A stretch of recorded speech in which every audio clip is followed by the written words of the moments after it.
Parce qu'il va falloir tout recertifier. Ce que l'on sait d'ores et déjà, c'est que ce n'est pas facile, voire même pas possible, de faire un avion de structure classique à hydrogène.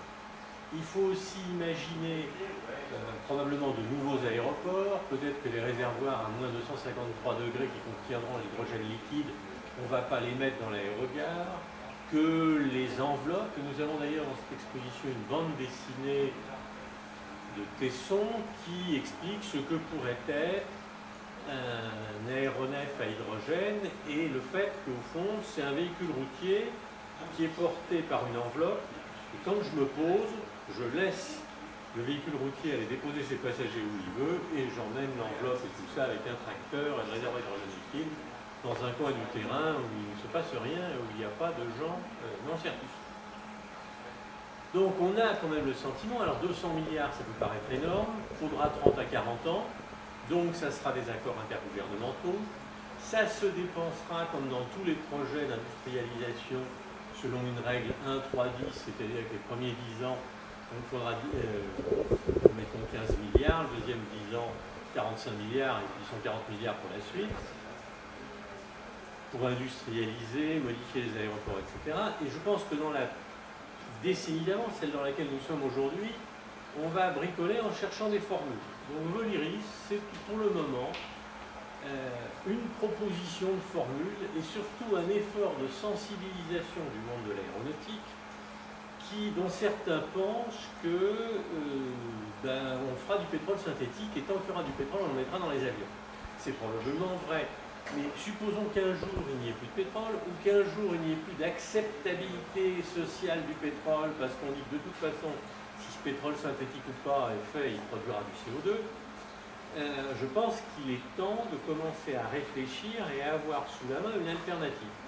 Alors effectivement, les idées de Voliris, elles ne sont pas très neuves parce que j'ai retrouvé des antécédents de 1930, mais à l'époque, les textiles qu'ils avaient ne permettaient pas de le faire.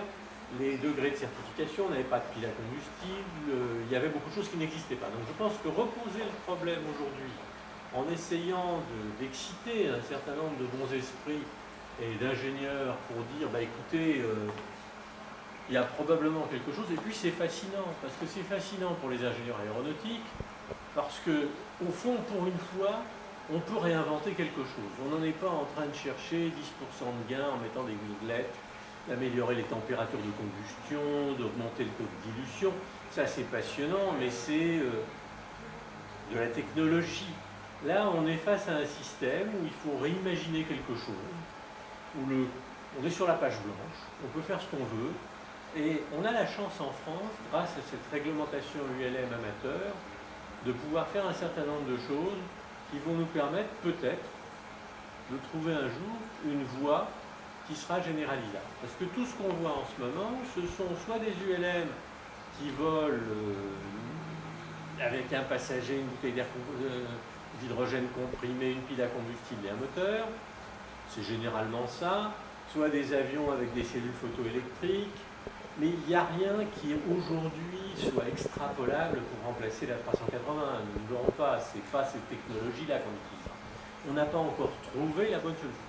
Ça, c'en est une. Je ne prétends pas que ce soit la seule, la bonne, etc. Mais c'en est une. Et pour le moment, il n'y a pas tellement d'autres contre-propositions. Moi, j'aimerais bien que dans quelques années, on dise qu'il était complètement fou, c'était pas ça, on va faire comme ça, etc. Très bien. Ça veut dire qu'on se sera posé le problème. On nous dit que dans 30 ou 40 ans, il n'y a plus de pétrole, ou que le pétrole sera pas cher, ou que la taxe CO2 sera pas chère. Très bien. Eh bien, je pense, moi, mon credo, c'est qu'il y a bien 30 à 40 ans de travail intense pour progresser. Et donc, le but de Voliris, c'est au fond de poser le problème. Eh bien, je vous remercie, monsieur Alain Bernard.